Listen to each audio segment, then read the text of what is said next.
All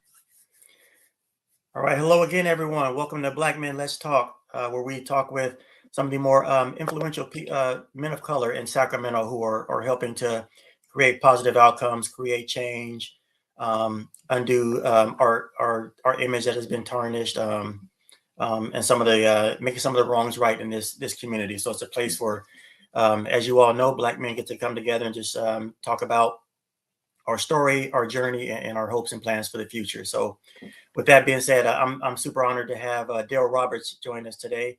I've had a chance to see Derrell's work from afar and the work of the Roberts Family Development Center, and just honored to have him on the show today. So Derrell, welcome, my brother. Dimitrius, thank you for inviting me, bro.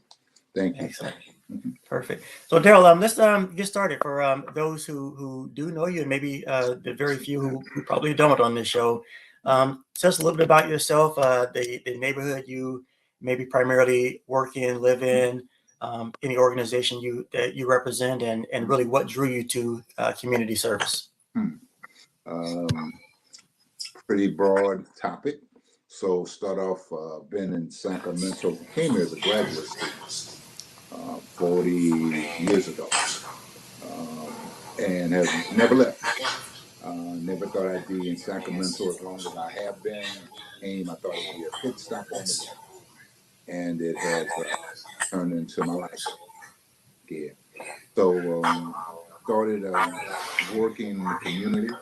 I'm getting a little feedback. I don't know. Is that I'm not having it anymore, but I had it at first. Yeah, I started in the community.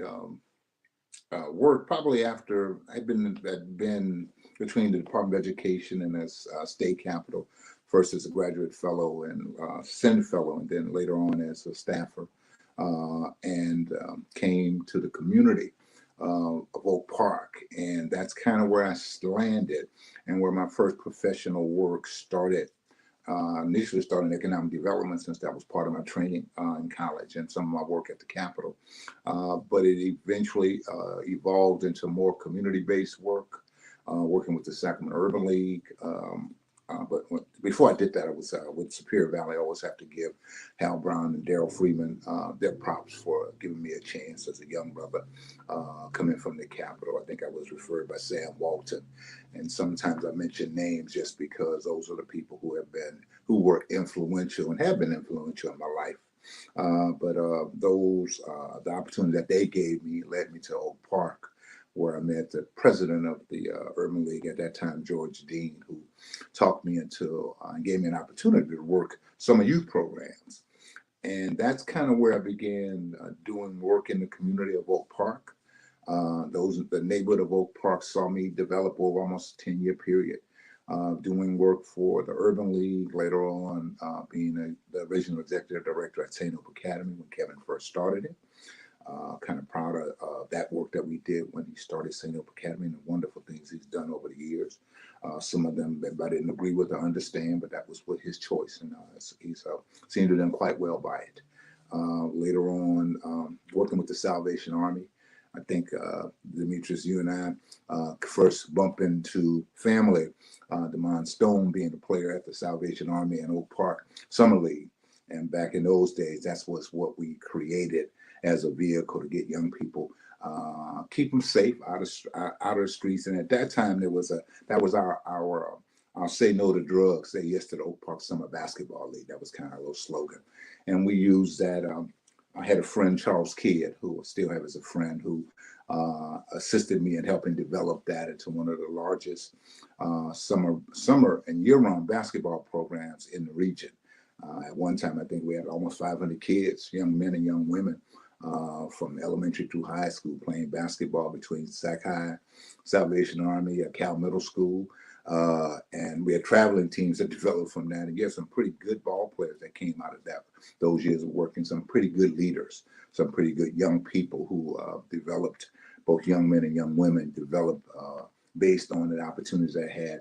And some of them was not just because of sports, but also some of them who learned how to do organizational development, how some of us with certain city and state officials who started around the Salvation Army and Oak Park Summer Basketball. They learned how to do the scoreboard and how to be the team organizer.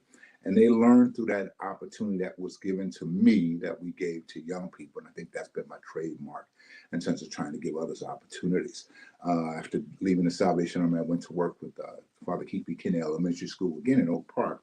Murray Shelby was the principal at that time. And she and her husband, James, have always been influential in my life as well as the life of my wife. But Murray was the principal and gave me the opportunity to develop other skills. So I think I understood about programming through the Urban League and then through the Salvation Army, even St. Hope Academy. But I think Murray gave me an opportunity to develop other skills around leadership, about development, around really how do you get things done. One of the things that Murray was good at is giving me her vision and allowing me to go about the business of making a vision happen.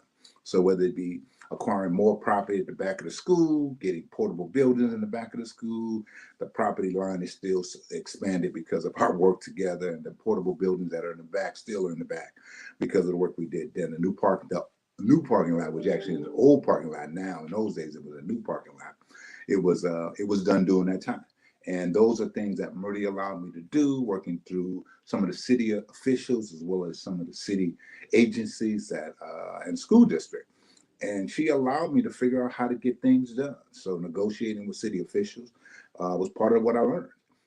Not being afraid to ask for money for our community was one of the things that I learned. And I think some people at times when they don't know me don't recognize that that's what I think is missing in the equation right now. Our inability to get resources for our community, that to benefit our community. And we have the resources, but we don't always have the political will to make it happen. And for me, that's kind of the part where I think we have to be better at. We have to be better advocates for resource development in our community. And that kind of is the genesis from which I do the work today. Excellent. Thank you, Derrell. Derrell, you probably have been instrumental in getting some of the programs started that myself and my cousin Damon and others in the community that have certainly benefited from. So I definitely appreciate it. And yeah, shout out to Damon Stone. I missed his heyday when he was really cutting his teeth and getting to be well known on the Sacramento courts. I think I was away in the military at the time, but yeah, it's a great kid. Yeah. Derrell, you mentioned the political will that we sometimes lack that helps us get things done. Do you think, or in your opinion, do you think that if more African Americans from our community sought roles in politics or became actively involved in politics, that would help alleviate some of that? Or what are your thoughts around that? I think that's part of it. I think the other part is a willingness of our community to hold folks accountable. And when I say hold accountable, not just say to them, you do, but assist them in doing, and thereby becoming accountable ourselves to making sure things happen. We can elect the council member ourselves, and they can't even look like us. But if we don't give them an agenda to follow, if we don't give them things that we expect for the 4 years while they're elected, it's tough because you're basically saying you're often frustrated because you're thinking, why aren't they doing? Sometimes they don't know. The reality is they can only live in one part of the district at a time, one address. That's the rule, and and that's part of it. The other real part is our districts are a little more spread out than we probably think about. When I first started, Oak Park was primarily District 5, and now District 5 is Oak Park and part of Franklin and part of South area. And, it's been gerrymandered to a point now where you got to recognize that whoever is elected in those spaces and those districts have more responsibility than just one neighborhood. I think in my heyday, Oak Park and Curtis Park were the primary beneficiaries of whatever happened in District 5. Well, things are spread out now. I live now in Del Paso Heights. I live in North Sac, and we serve families in Del Paso Heights, but the council member represents Woodlake, North Sac, Del Paso Heights. It represents Hagenwood. It represents other parts of of our communities that are there, and those are different communities having different needs. And if those of us who are or think of ourselves as being politically astute are not recognizing we got to stay engaged. We have to have more people staying engaged, by the way, but we have to hold them accountable to doing the work that we call them to do. And that can be as simple as taking care of trash pickup to as complicated as coming up with an economic development plan that benefits our community in a different way. One that allows us to be able to say that, hey, we require you as an elected official to stand up for us and fight, and we will fight with you. Most effective neighborhoods and communities are present at city council, and they're not just present there once in a while. They have a constant presence there, and that's an interesting observation when you go on a regular basis. At one point, maybe probably 3 to 5 years ago, I was fairly visible at a regular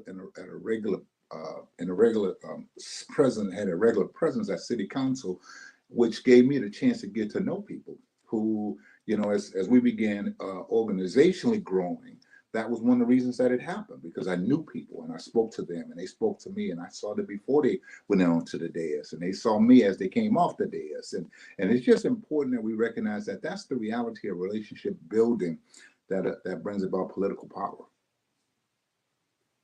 Yeah, that's so well said, Derrell. And you're right. I think, we can rest assured that because we have council members that are representing multiple neighborhoods, we can probably say with somewhat certainty that those other neighborhoods are definitely making sure that their expectations are being met. So, yeah, that probably speaks to pretty much any type of relationship. If you're even in your interpersonal relationship, if you're not telling that person what you expect, then they're just going to end up taking you for granted.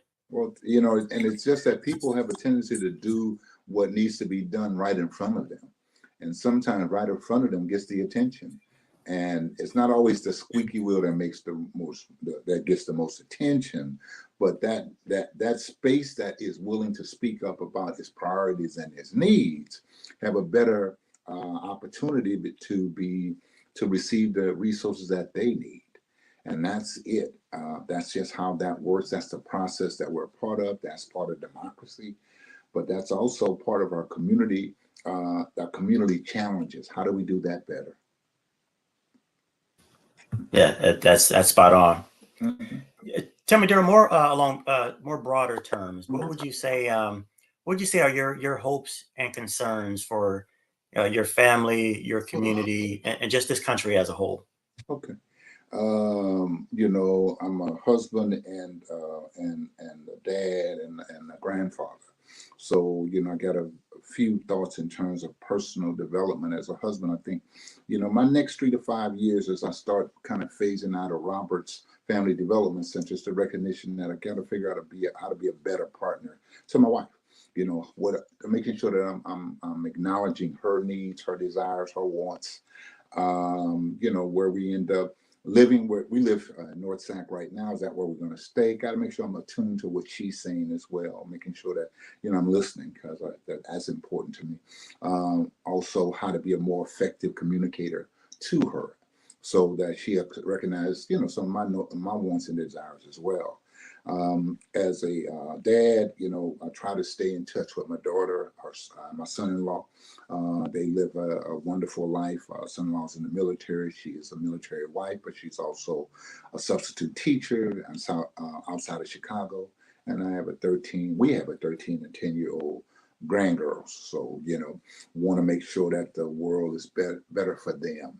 I get concerned about, some of the challenges we have in the streets, because those challenges don't occur just in our neighborhood, but sometimes those challenges that we see in our neighborhood occur in other neighborhoods as well.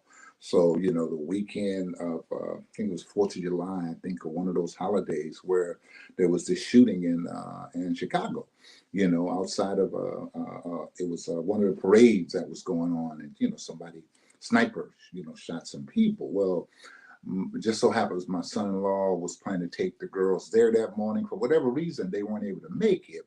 So when I first heard that, just check in and say, hey, we okay? Well, yeah, they were okay, but the reality is they could have been in the line of fire had they gone to that event. Well, so often that occurs in our community where we hear something happen and we recognize that we could have been victims in those moments. And luckily we haven't, that hasn't necessarily touched as close personally for me, although, I got to admit, a young, one of my favorite cousins back, 40-something years ago was killed by the Cherry Hill police down in Southern California. So police violence, police brutality became a personal issue in my family, and, trying to deal with those emotions. I think one of your questions asked me about the emotions that are, that I think about as we talk about our history as a people, our position as we are today.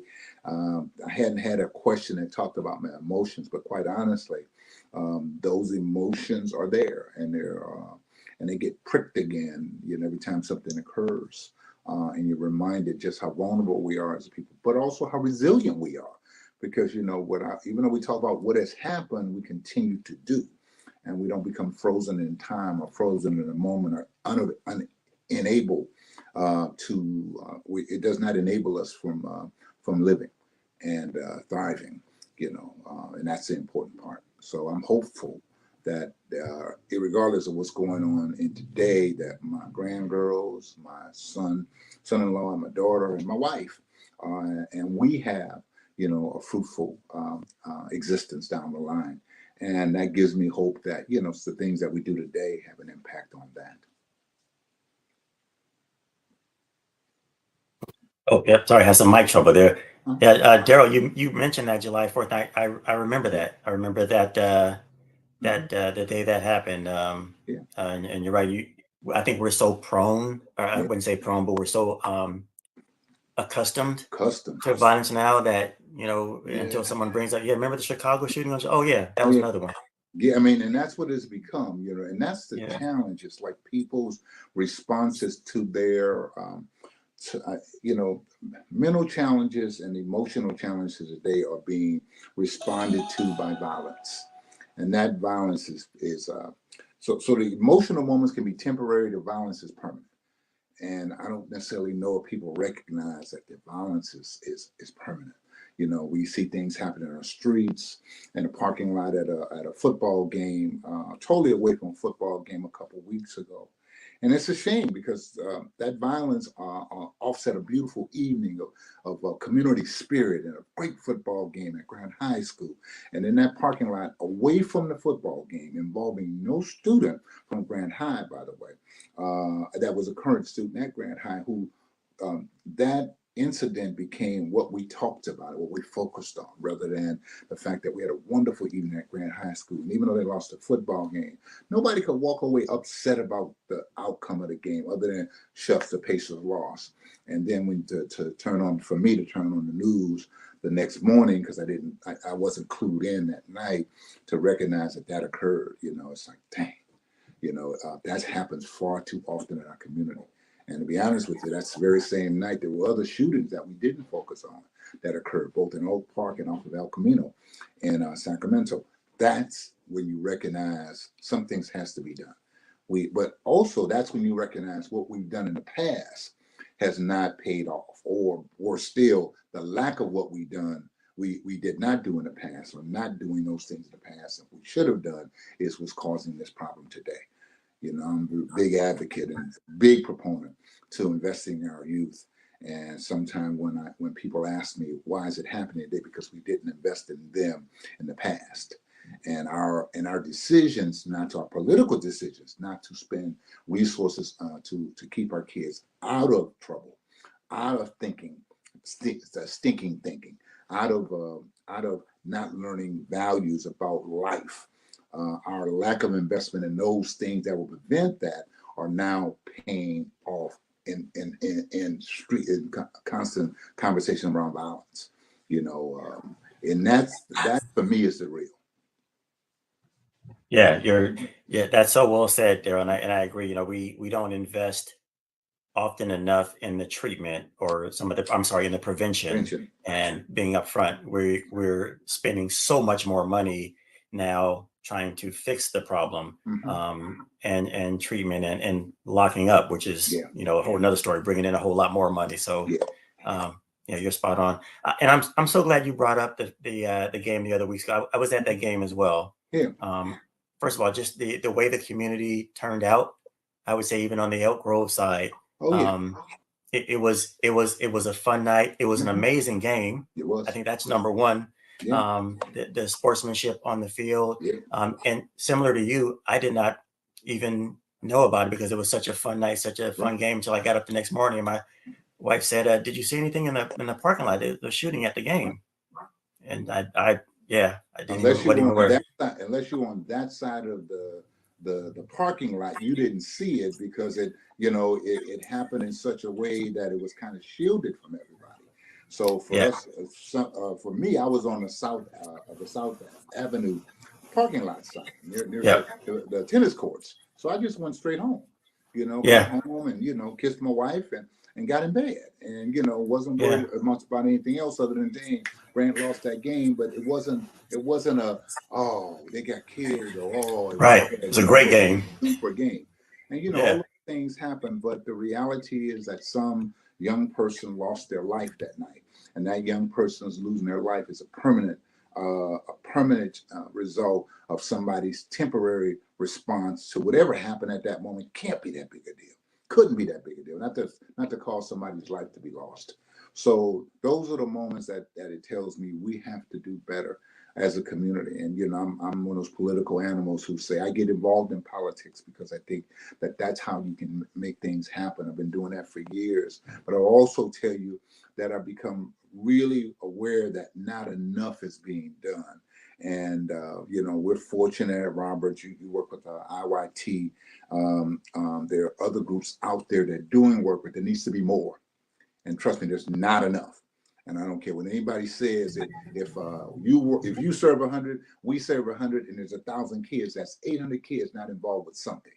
And until we recognize those 800 kids deserve something the same way the other 100 that you're serving, under 100 I'm serving, deserve, quality adults in front of them, providing them with direction and guidance and mentoring and tutoring. Those are the things that saved us back in the day.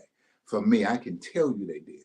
So I'm here as a result of people who mentored me and tutored me, programs that were there. Both in New Orleans, where I grew up, but also in California, Los Angeles, where I finished high school, and throughout. And then when I came to Sacramento, as I told you, I tried to create those environments. And I've created those environments for the last 21 years, my wife and I, through Roberts Family Development Center. And that's what it was been about. It's really been about serving young people and their families. Because I think it's important that we recognize you can't try. You can do all you can do with a child, but the way to have a lasting impact is to figure out ways to have an impact on their families. Get mom and dad to buy into the values you're trying to feed into their child. Make sure that you understand the values that mom and dad have, because sometimes you can support them, or sometimes you might assist them in thinking about things differently. Because remember, if we're talking about lack of investment, for me, in our city, lack of investment has been almost that way for 25 plus years. 30 plus years ago, we started talking about gang problems here in Sacramento. So I'm going to tell you that's how long I've been at it. That's how long I've been involved in it. I was doing the Salvation Army 30 years ago. So when I tell you that we were talking about say no to drugs, it was because we had gang activity. Yes, we had gang activity in Oak Park in those days. I'll make you laugh. I recall getting T-shirts donated by Terry Tower, with a member of the Sacramento Kings back in the day. Terry donated red T-shirts to us. And those T-shirts came out. Everybody said, "Oh, Mr. Roberts, we can't wear those T-shirts." They were so no. Oak Park Summer League t-shirts. I'm sorry, we gonna wear these things. And I told everybody who needed to hear, this is our game, baby. This is what we're gonna do. Now, let me be honest with you. I sure did get some of the fellas in the neighborhood to recognize why we had red shirts. And I sure did tell them, now, I'm not dumb. I know what I gotta do to protect my kids. Bro, do me a favor. Recognize their red shirts say Oak Park Summer League on it. Sponsored by Terry Tyler. Literally had that way. And that's what we were wearing. But that was gang activity back then. So it's not like it's brand new to us. We invested in those days in that.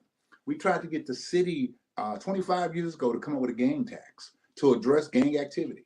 And it was not even put on the ballot. And people don't realize that's where problems exist. So 25 years later, the kid who was 5 or 10, who's 35 right now, if they didn't get involved with Oak Park Summer League or something like that, IYT wasn't here just then, you know. So, and people got to recognize that's the challenge. That I'm thankful for the organizations that are opening up today to get involved, the individuals who are doing things. I will not call out individuals by name on the show, only because I'll certainly offend somebody by not saying, why didn't he say my name? It is because there's so many who out there trying to do the work now. Let me tell you something. They weren't out there 30 years ago, 25 years ago, 20 years ago. And many of them saw what was needed 10 years ago, 15 years ago, and began thinking about that. And luckily for us, those are the people who are now leading the charges for their organizations today. Good thing. We have to support them, but we also have to support others. We have to give them a chance to raise workers in the work, to do the work with the young people who need to be touched. We need to invest in them. We need to invest in them organizationally. And yes, I said invest in them because it's those people and those organizations in the toughest neighborhoods that can change things.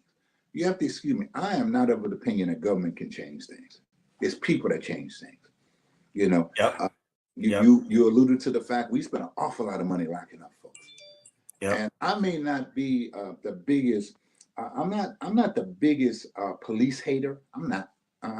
I recognize the role that police play, but I'll also tell you the police's role could be more defined, allowing the community itself to take on those things before we have to call the police.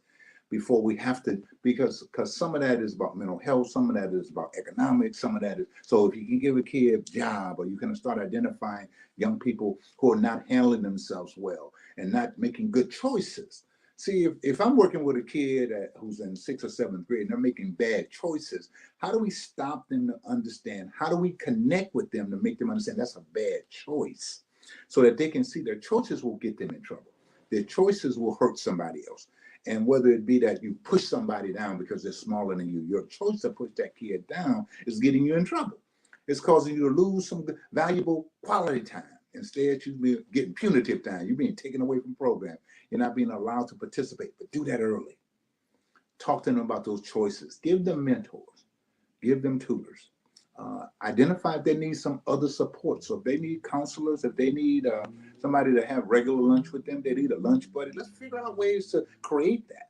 And those things that are happening now are trying to do all those things, you know, in terms of making sure you incorporate tutoring, you incorporate mentoring, you incorporate, even for those who say they're incorporating policy development, they're doing that with young people, trying to teach them how to better advocate for themselves. I'm part of the Sacramento Kids First Coalition, and I have seen the development of those young leaders and have marveled at them. And honestly, I've taken a step back because I recognize they are the reason that things are beginning to happen in that area. So it's like, it's their turn. You know, I have no problem telling you, I am not a kid anymore. I'm not a young professional anymore. You know, and some people say, Mr. Roberts, you're so youthful. Yeah, but I got 62 years plus of being youthful. And you just got to recognize, I know the real. You know, and I'm not trying to, you know, I'm not trying to do that. I'm not trying to be in those spaces where others are now. I'm not trying to, and I don't even feel a need to be in those spaces because there are people in those spaces. The opportunity to talk about the positives that are happening in Sacramento is because they are doing those positive things as well. And no longer can you just point to one organization or two organizations. There are multiple organizations out there doing good stuff. Yeah. I'm so glad you mentioned that. There are a lot of organizations and know, Mhm. and I'm not, privy to, everything that goes on between Mhm. organizations, but just the way nonprofits work and fund Mhm. development work, sometimes we're kind of pitted against Yeah. each other, whether externally or internally. But I'm so glad you mentioned. I completely agree. There may Mhm. be one thing that this organization doesn't have that resonates with this kid, but Mhm. this organization does. Yeah. And as long as we're pouring into all of those organizations who have Yeah. that kid or those kids that identify with that mission, um, That's it. yeah, yeah, we all can provide something. So I think what people get caught up in is the lack of resources. We don't talk about that. Limited resources cause that competition, right? So I'm going to tell you that's why I'm supportive of I'm on your show, so I might as well talk about Measure L, the dedicated youth fund. Supported because that's $10 to $12 million available for youth activities that are done by both city agencies, nonprofit agencies, and others working with our kids. And see, you hit it on the nail on the head when you said some organizations reach that kid, some organizations reach that kid, some other organization reach that kid. See, no, not one of us reaches across the board. I will tell you, not every kid fits the model of a kid in Roberts County Development Center. And what I say by that, over time, you recognize I don't want to be there every day. Well, that's what we require you. We need the doses of positive attention in your life. We need to see yep, you Monday to Friday. We do. We need to have you in program from 2:30, 3 o'clock to 6 o'clock. And that's yep, because we have a structure in place. Not every kid wants to do that. Not every parent wants a child in that. And you have a right not to do that. But I'll tell you, there's somebody else who might fit your needs. Maybe my baby only wants to deal with sports. Okay, there's a little league basketball program. There's something going on. There's a music program. Or excuse me, there are not enough music programs. There are not enough spoken word programs, but they are there. Those are options that your child can know about. It's yep, on us to make sure that the funding that allows us to expand those services. So that there are enough music programs, there are enough arts programs, there's enough spoken word programs, there's enough sports programs, both in school as well as out of school. Because every kid's not going to be good enough to play for Grant High School, but every kid who has an interest in football should be allowed the opportunity to try to play. And they don't have to play flag. They don't play tackle. They can play flag. They can be a cheerleader. They can be in the band. They can be, in the drum line. There's a lot of things that we should make sure children have options, because the truth is, in those neighborhoods where we don't talk about these problems, they have those options. They are there. yep. You're And right. tell me what you want to tell me. I know that. I Yep. know I go certain parts of Sacramento County or the region, and I can tell you in those neighborhoods, they have options. Yes. Options. So when you tell me there are options available to those kids, when kids choose not to be involved in any of those options, in some cases, I think a child is making the choice. But that's Mm. also a child, quite honestly, who has the options of maybe having some mental health support that they might need. And see, and that's to me is the difference. We need to have options in our community. We need to be given an opportunity to have options. That's where elected officials come in. That's where fighting for resources come in. I'm one of those who remembers, and I've been around long enough to remember Bonnie Pinnell and Sam Pinnell as city council members. And I remember how they fought for Meadowview, how they fought for South Sac. And I don't care what you tell me about Bonnie and Sam. The two of them together caused more positive development to happen in that area than any place else other than Norton and Thomas, which happened because of the economics of growth happening in Thomas. In South Sacramento, yes, there is economic growth, but the things that you see around the Meadowview community and those parts were because of political decisions that favored the community. And in many cases, the community hadn't been pushed out, interestingly enough. Yeah. Yeah, people still Yeah. have their homes. And it's just, people don't talk Yep. about it that way, but yeah, it is. You can still have that economic growth without having to push people out, and that's sometimes because you have vacant land to do it on, sure enough. But the other part is making sure people are aware of what's coming up and what's coming Yeah. out right. And that's where it happens. And that's how it's happened. That's how elected officials can assist us in making sure that we are aware of what's coming out right. The projects that are coming along, and how it will benefit our community short term and long term. Yeah, you're spot on. Hey, elections coming up. Measure L, Mhm, everyone. mhm. Definitely Yeah, Pay Yeah, attention, read up, educate yourself on it. yeah. And So I'll take a moment to talk about, it's kind of a dark cloud for us. We got attacked pretty good 3 years ago when Measure L came out. We were one of those vocal organizations. I was a vocal individual around Measure L, and we were attacked because when we grew as an organization, we didn't have the fiscal space. We didn't have the fiscal strength that we should have had, the foundation that was needed. So we made some mistakes. Those mistakes came out in a lawsuit that was happening. We resolved the lawsuit. We took care of it, but it was a stain that people used politically against us and used against Measure, at that point, Measure G. And that was what caused the loss, the surprising opposition from some people who are friends, who right now today support Measure L, by the way.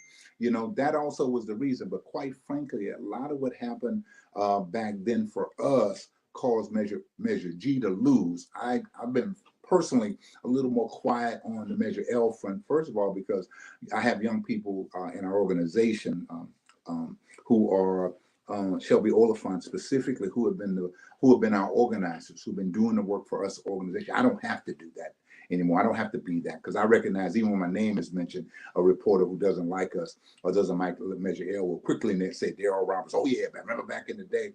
And I'm sure they'll say that for the rest of my life. That'll be part of what'll have to be, the little line that somebody will use. But I'm okay with that, because that was because we were fighters for what we feel was correct and what was right. And I believe today the right thing for the city to do is invest more in young people. Invest more in young people.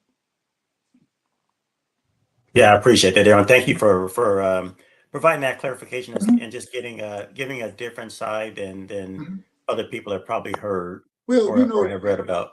it was a tough moment for me, because I was advised, Yeah. by our organization attorney. You don't want to keep litigating that lawsuit that occurred. You resolved it. You got slapped on the wrist, and that's what it was. A waking up call. We now have a full-time fiscal director on site doing the work that needs to be done, along with an accounting organization as well as auditors. So we have those things in place now. So we are a strong organization for it. But yeah, we probably were one of those who in some ways benefited from resources being given to us, but the problem was we didn't have the right foundation, strong enough foundation in place, fiscal foundation specifically.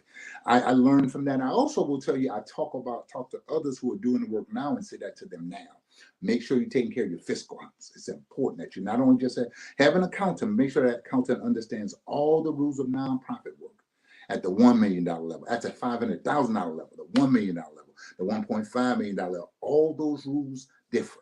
$2 million. That means you bringing in $2 million, audit every year. Every year. Somebody said, Ms. Roberts, at $1 million, you should be auditing every year. If that's what you can afford to do it then. But whatever you're doing, and just do it and understand that it's not something that you can put to the side. It's something you can worry about later. Because watch this. I literally pushed some things aside because I was concerned about serving. And you can be concerned about serving, but you're not concerned about taking care of the accountability part. That's when you run into problems. We ran into problems. We dealt with them. We got through it. And frankly, Dimitrius, I will tell you, COVID was, for organizationally, COVID happened, and it allowed people not to focus on that, but focus on our ability to serve. So we started doing the things that we normally did doing forever. We would just focus on because we were serving: vaccination clinics, food distribution, being on Zoom with our kids. Those are just things that we did. And people began focusing on that. So the negatives went away for the most part. Occasionally, a reporter who decides that he doesn't care for, me or the organization, or doesn't like the thought of investing in our young people the same way I think we should do. They'll bring that up. But other than that, that's not heard anymore. And we're good. Yeah. Yeah. Yeah. Mhm. I appreciate it. I myself personally am happy to hear that, hear your side of the story, and have the chance that we chat, because Oh, yeah. just as I haven't been doing this nearly as long as you have, Darrell, but just in 2 years of leading an organization of big brothers, big sisters, we were challenged with staff. Oh, yeah. There were so many things we had to do that putting a finance person in place is not because we didn't want to or trying to hide something. It's because I'm focused on this program Yeah, and bro. serving these kids. And honestly, oftentimes we don't know what we don't know. Well, that wasn't my bailiwick. You know, Right. that wasn't how I Right. got involved. I got involved in service. I got involved with at the Urban League. My first thought at the Urban League was having a speakers bureau for kids. I mean, literally, I was trying to figure out how do I bring some positive role models into the high schools at Burbank, at Sac High. That's what I did. That's what I focused on. See, but I didn't have to run that organization. Same thing with the Salvation Army. I go to Salvation Army, or let's say St. Hope Academy. I didn't have to worry about finances. That was Kevin's job. So I worried about developing the organization. When I went to Salvation Army, I worried about, focusing the organization on more kids because they had a small group of kids that were there. And like I tell you, at some point we had 500 plus kids connected to Salvation Army doing the work under the banner of Oak Park Summer Basketball League, sponsored by the Salvation Army. Well, those are things I did under service. Now, honestly, I wasn't as aware of the fiscal ramifications of what I was doing, except my boss said to me, Derrell, you have a budget of $150,000, $200,000 that pays for your people. Anything beyond that, you have to raise it. So I knew that if I wanted to take my kids to a tournament, I had to figure out a way to pay for it. See, that was my fiscal lessons early on. Now you can do that, but it's nobody who's going to tell you all of it until you have to learn it. And sometimes we step into spaces. So I go from the Salvation Army to the school district, which certainly didn't bother me about the monies that we spent at Keith B. Kinney, because that was Mrs. Shelby's responsibility. My responsibility to find resources to do the things that we wanted to do at Keith B. Kinney. So all I did was then finding resources for those add-on things. Not until I went to the Roberts Family Development Center and I became the point person for everything did I understand, whoa, the enormity of the responsibility. So when people call me and say, I want to start a nonprofit, I say, stop. Are you sure you want to do that? Yeah. Okay, cool. So let me tell you what we're going to talk about, how enormous that responsibility. Let's talk about that first. Yep. If you're willing to do that, then you're willing to take on the responsibility of running a nonprofit. But if you think that it's going to be all gravy and easy, and it's going to do that, now, especially not if you're going to grow. Because the minute you grow, the minute you begin pulling other people into it, and you have to pay people after a while to hold them accountable, because people volunteer only so long before you recognize you have wore them out. At the Big Brothers Big Sisters, I know you ran into that. People were not willing to volunteer that time because after a while, yeah. it That's became right. real difficult. IYT and Roberts Family Development Centers, their payrolls have had to grow over the years to do the work that we organizationally have to do, as others have. But that's just the real. People don't recognize that. And unless you are fortunate enough to have that as a background, and most people who do nonprofit work don't have fiscal as a background, you have to understand it is a necessary, not only evil, a necessary responsibility. Your fiduciary responsibility is a first calling, not a second calling. It's a first calling. It's an equal calling to your service responsibility. It really is. And for many of us, that's where it's like, oh man, this is a difficult thing to say I want to do. Because once you start thinking about it, it's not as easy as it looks. You mean I'm not going to just be on TV talking about all the great things I'm doing? Well, no, that might happen maybe once a year, maybe twice a year if you're lucky, if you're doing it well enough, if you learn how to have a relationship with media members and, they see the work you're doing, or somebody else talks about what you're doing, you might get that attention. More than likely, like most organizations, people won't know what you're doing for years. And you can sometimes become resentful. And you alluded to that a minute ago too, about not so much the competition, but recognizing some people getting more attention than I get. Oh yeah. Yeah, and the truth Oh is yeah. that's going to happen. And you It have to will. understand that's going to happen because that's just part of it until you prove yourself. And sometimes it takes years and years and years. And sometimes people who are doing this work, people recognize them and say, man, wow, you just started. No, man, I started 10 years ago. I'm glad you on the scene to you, but I've been doing this work for years. For years. I laugh with folks when they say, Mr. Robert, you've been at, how long have you, Robert? 21 years. Oh, 21 years. Man, Yeah. you ain't as young as I thought. I said, I didn't tell you I was young. That's what you told yourself. But the reality is that's those of us who do this work like you have that youthful enthusiasm. And you have to have that youthful enthusiasm when you work with young people. Young staff members both drive me crazy, but also keep me energized. The kids, there are moments when I can almost be frustrated with them, but I realize, stop, that's not your role to get frustrated with them. That's somebody else's role who gets paid to do that every day. Because you don't have Right. that. I don't have that role every day anymore. Right. And that's how it changes over time. People ask me what's the difference between now and 20, 30 years ago. I'm not in the same role today. I am removed. My responsibility is to make Mm. sure we have resources to do the things we say we're going to do. That's my job. I have Yep. others who have the responsibility of day-to-day work.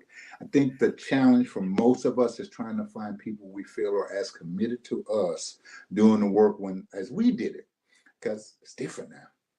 Yeah, you're spot on. You're spot on. Yeah, it's That's the different. challenge that a lot of us are Yeah, facing. yeah, it's different now. Um, Yeah, and yeah, I mean, some of it is setting realistic expectations, but the other part is setting expectations. And everybody doesn't want to meet those expectations. Well, maybe you shouldn't be in that space where you're asking us to pay you to be in. Because if I'm paying you to be in that space, I have an obligation to have an expectation of you, because you should have an expectation of the kids, and expectations don't happen unless there's some consistency across the board. So yeah, yeah. yeah, you're spot on, dude. I think that's the challenges we all. Yeah, I still consider myself fairly young, but Hmm. even at 52, Hmm. I'm looking for people who have the same passion and commitment and accountability that I had when I was Yeah. 30 or 35, because I Yeah. am similar to you. I have younger grandkids, Yeah. but it's like, Hmm. I don't have the energy nor the time, nor do I have the relatability that I Yeah. still had Oh yeah. with kids. And that. So honestly, Demetrius, my role with the kids, and they will tell you, Mr. Roberts comes in and gives a fist bump or a high five. That's Yep. when I see them, because and I always tell them, let me look in your eyes. I like to see how you looking. Which no. I mean, I'll stay right there until I need to see you. I need to look at you. Well, that's just my way of connecting. But that's my role, because I'm not going to see them but for a few minutes. Truly, if I'm at Right. high school, I'm at Allen Chapel AME, where our pace is moving forward, or our kids are at. I see them for that 2 hour window when I'm hanging out there, when the guest speaker's there, and I want to hear the guest speaker, because I'm always amazed at the people who say exactly what I know needs to be said, and I never Yep. prep them. I don't prep Mm. speak. It's funny. I Yep. kind of laughed with you when you sent me the questions, because I asked Kathy the question. It's probably more just to see what you were going to say when you send me the Yeah. question. Those are questions, but I got to admit to you, part of it was made me think about the work. Made me think about, Mm. the questions you're asking me now are things that I answer that every day, all day. But the mere fact Yeah. that I had to read them and think about them in a different way made me Wow. recognize, man, you've been doing this a while.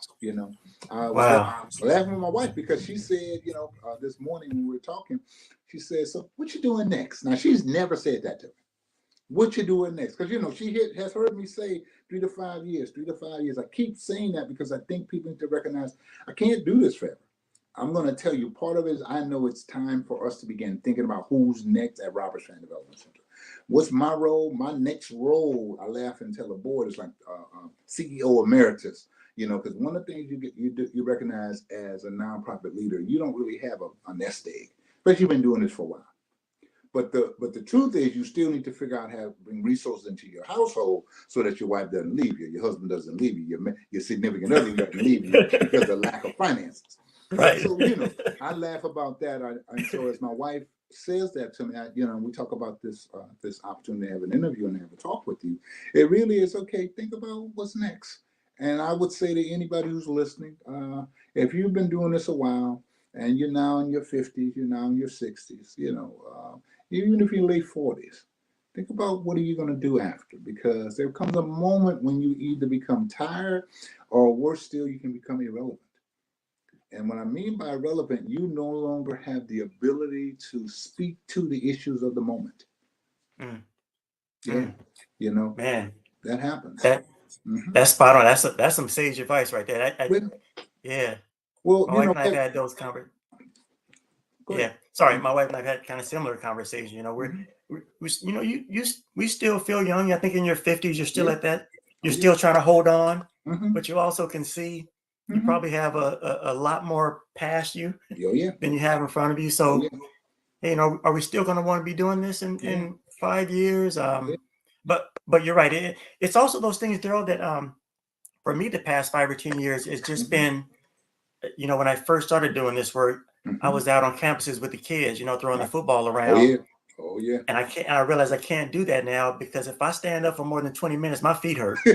So, so it's like, what is my next role? You know, I got to be decision making and Yeah. strategy. Yeah. And it's like you say, you know, in front of the cameras.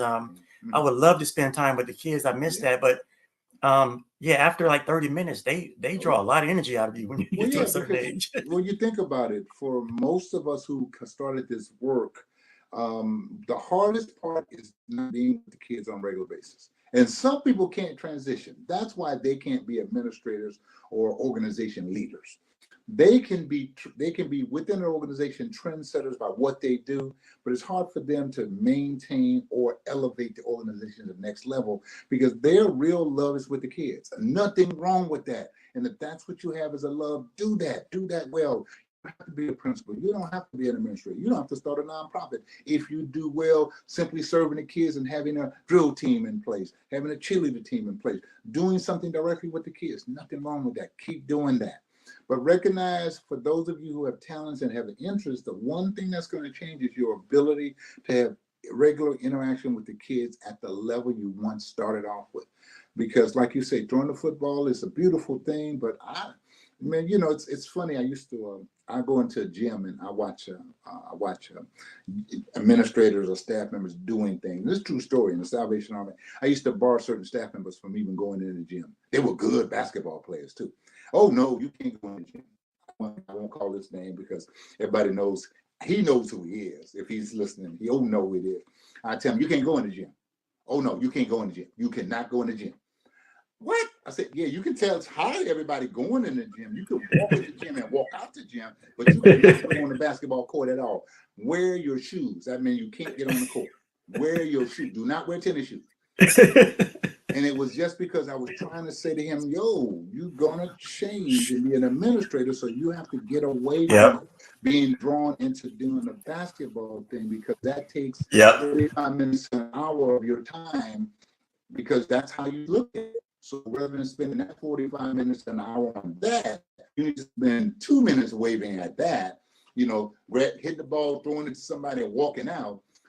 And the other 58 minutes, the other 43 minutes, whatever it is left, that's what you need to be doing, planning the league, and planning the trip, planning how you're going to pay for the trip that Mr. Roberts said, I'm not paying for that. You said you wanted to go to Vegas. How you going to pay for it? But that's what happened. That's how I learned. You know, because like I tell you, my CEO at the Salvation Army back in the day gave me a budget. This is your budget. Anything above that, brother, is your responsibility. But that's how I learned how to raise money. That's how I learned fundraising. That's how I continue to do it until today. You know, that's my everyday thing, you know, raising money, figuring out partnerships, what's next. We had a golf tournament yesterday, Dimitrius, and you know, right after golf tournament was over, I was thinking about next year's golf tournament and how I can do something better to make it better, me. But that's as an administrator, that's my responsibility to think about how we can do it better. And okay, this is and literally that's how I thought. That's what I was thinking. But that's because I'm not thinking so much about playing golf yesterday. I'm not. People say, Derrell, you're not playing, bro. You're not playing. I said, nah, I might put once or twice. And if I go to a hole and somebody requires me to hit because they by themselves, okay, I'm going to hit a ball. But trust me, I'm just going to hit one ball and I'm going to get our first one. Not as good as I like to be. But more importantly, that's not my role anymore. So playing in a tournament that I'm a part of, no. If I want to go play in a tournament, I go do that somewhere else. You know. Yeah. I don't want no responsibility. Make you laugh. We used to organize concert series in Oak Park. Oak Park Summer Concert Series was that we used to do too. And you know, when you're in it, I was in it. I was going to organize, so I had a responsibility from the beginning to the end. That was our responsibility. We took pride on having no problems between the start of the concert and the end of the concert. Now, 1 hour later, what happened in the park? That was something else. It wasn't us. Wasn't no park concert series. Literally, that's how we thought. But I'll tell you, but if I wanted to go enjoy a concert, I couldn't enjoy it. I couldn't enjoy it there. People don't understand that, but I couldn't necessarily enjoy it there. What I had to go to another place to enjoy the concert. So, you know, that's on that. Sometimes I go and observe others doing the work. I go to football game to watch the game because as long as I'm not in the role to have to be Mr. Roberts in that focus about everything, and that's a little hard. That is truly hard. Right. You know, Yeah. I can enjoy it, you know, because if I go to the San Francisco game or I go to the Raider game, I go to the Kings game, or the Kings game a little different because in Sacramento, I unfortunately become Yeah. You're recognizable. yeah, you know, it's a different world, and I know I Yeah. created it, so I'm going to accept it for what it is. But I go to other places to enjoy myself, and that's literally it. And I think one of your questions I saw was, how do I enjoy myself? Yeah. Yeah. I'm trying. I mean, I Mm. really am trying on finding ways to simply enjoy myself. You know, golf is an enjoyment, can be frustrating, but you know, I do that. Resting sometimes is an enjoyment. You Yeah. know, I will tell somebody in a minute, what you do this weekend? Nothing. Nothing. I mean, you know, and I don't feel guilty not going to every Nope. place I used to go to every Saturday and every Sunday, being at all the spaces, 2 or 3 stops during the course of the day. I don't have a problem with that anymore. Demetrius not doing it. And if it Yeah. means that because I wasn't there, that it didn't work, then it wasn't working anyway. Please don't put Right. me on it. It worked without me being there. And I told you it was going to work. I know it's going to start on time. I didn't have to be there. And I really recognize that after a while, those of us as we get older, we got to know that. That's how you can Yeah. enjoy this life. Because if you get caught up in, I got to be at everything. I'm the party don't start till I get there. That's that mentality. Like, no, truthfully, that party's going to be fine without you. It's gonna be fine. Yeah, Yeah. you know. I appreciate hearing that, Darrell. I think one of the things for me as well, just as you get older, to your point, you're right. Just the weekends where I didn't do anything, or the weekends where something I wouldn't have really thought would be enjoyable, or maybe I did every so often when I was younger, but now I look forward, like going to Apple Hill Yeah. with my wife. Like, yeah, we just went to Apple Hill and walked around, had some pie, and that was the most relaxing weekend I've had in a couple. I didn't have to worry about work. Um, you're right. It's finding those little things and spending time, and maybe a little quick trip to the coast or something is probably some of my best and most favorite weekends now. And for us, I think we have to do, I know me and my wife have to do that more. You know, those Yeah. pieces. You know, we've never really been to Apple Hill to do that piece. We've been this close, and the kids go to Apple Hill, and we send them there a bit, but we haven't. So honestly, you know, you will probably might bust me up at Apple Hill one day. Look at Yeah. that, who not trying to see me? Hey, what's going on? I'm Try to going. make sure to hide. You know, we go It's there. it's just a it's a fun little getaway. Yeah. So Uh-huh. man. Well, hey, Darrell, man, it's been a pleasure It's just been a getting to know you. pleasure. Like I've said, I've Right. seen you in various spaces. I've seen you at speaking at meetings. It was and it was an incredible pleasure just to sit down and have some Thank you. time to talk with you and learn more about you. I appreciate you giving me the chance. Thanks to Rolanda also for making this available. Yes, But really, I appreciate that, and thank you for inviting me to participate. You know, anytime you want to have a brother involved, I don't have a problem doing it. Okay. I sure will. And I look forward to speaking with you and maybe even being in some of the same spaces doing the work in the future. Sound like one, brother. Take care of yourself. Awesome. You too. Have a great weekend, Darrell. Take care.